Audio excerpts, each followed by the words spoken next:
Welcome back to my channel. ఈ video దేని గురించో మీకు థంబ్నెయిల్ చూస్తుంటే అర్థమైపోవచ్చు.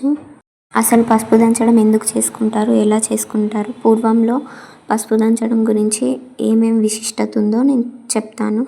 పూర్వంలో పసుపుని హరిద్ర అని పిలుస్తాము, అంటే కష్టాన్ని తొలగించేది. ఇది మెడిసిన్గా కూడా వాడతాం ఎక్కువ. సో ముందు నుంచి మన తాతలు, మన ముత్తాతలు వాళ్ళ జనరేషన్స్ నుంచి దీన్ని ఏ ఏ ఫంక్షన్ ముందైనా, అంటే శుభకార్యాలు చేసే ముందు వాడి ఇలా పసుపు దంచడం అనే కార్యక్రమం పెట్టుకొని చేస్తారు. పసుపు దంచడం కార్యక్రమం పెట్టుకునే ముందు ఖచ్చితంగా పాటించాల్సిన విషయాలు. ఫస్ట్ థింగ్ ఏంటంటే పంతుల దగ్గర ఆ రోజు మంచి రోజైనా అని కనుక్కోవడము. అది కూడా ఆఫ్టర్ ఎంగేజ్మెంట్, అంటే నిశ్చితార్థం అయిపోయినాక, లగ్నపత్రిక రాసుకున్నాక మాత్రమే పసుపు దంచడం స్టార్ట్ చేయాలి.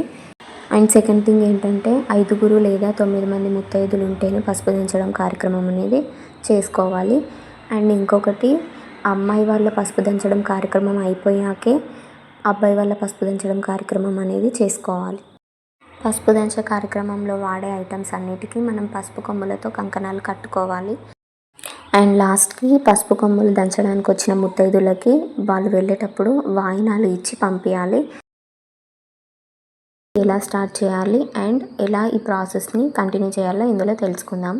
ఫస్ట్లీ మనం వాడే రోల్ని అండ్ రోకల్ని వాష్ చేసుకొని దానికి పసుపు కుంకుమలతో బొట్లు పెట్టుకొని కంకణాలు కట్టుకొని ఉంచాలి. అండ్ ఇంకొకటి, మనం ఏదైతే రోల్ని వాడుతున్నామో దానికి 5 తమలపాకులని పెట్టి ఎర్ర పూలతోని అండ్ ఎన్ని అవైలబుల్గా ఉంటే అన్ని ఫ్లవర్స్తోని డెకరేట్ చేసుకోవచ్చు. బట్ ఎక్స్పెషల్గా రెడ్ కలర్ ఫ్లవర్స్ ఎందుకు వాడాలి అంటే, ఇది మాంగళ్యాన్ని, సౌభాగ్యాన్ని సూచించి చేస్తున్నాం కాబట్టి రెడ్ కలర్ ఫ్లవర్స్తో చేయాలి. 9 మంది లేదా 5 మంది 5 కొమ్ములను జంటగా వచ్చి దంచి వెళ్తారు. వాళ్ళు వెళ్ళేటప్పుడు వాళ్ళకి వాయినాలు ఇస్తారు. వాయినాల్లో కుంకుమ, పసుపు, పోక, వక్క, తమలపాకు, గాజులు, పువ్వులు, అరటిపండు ఇలాంటివి ఇస్తారు. ఇలా నా పసుపు దంచడం ఈవెంట్ అనేది కంప్లీట్ అయింది. లాస్ట్కి మేమే ఫ్యామిలీ మెంబర్స్ అందరం కలిసి కొన్ని ఫొటోస్ దిగినాం ర్యాండమ్గా డెకరేషన్ దగ్గర. తెలంగాణలో ఏ ఈవెంట్ అయినా డ్యాన్స్ మాత్రం పక్కా ఉంటుంది కదా లాస్ట్కి. ఇన్ ద సేమ్ వే మా ఇంట్లో కూడా ఆ రోజు లాస్ట్కి డ్యాన్సెస్ అయినాయి. అంటే మా మీనత్త వాళ్ళు, మా అంకుల్స్ వాళ్ళు అందరూ చాలా ఎంజాయ్ చేసేసారు. ఎందుకంటే మా సైడ్ ఇది నా పెళ్ళి లాస్ట్ మ్యారేజ్ అన్నమాట.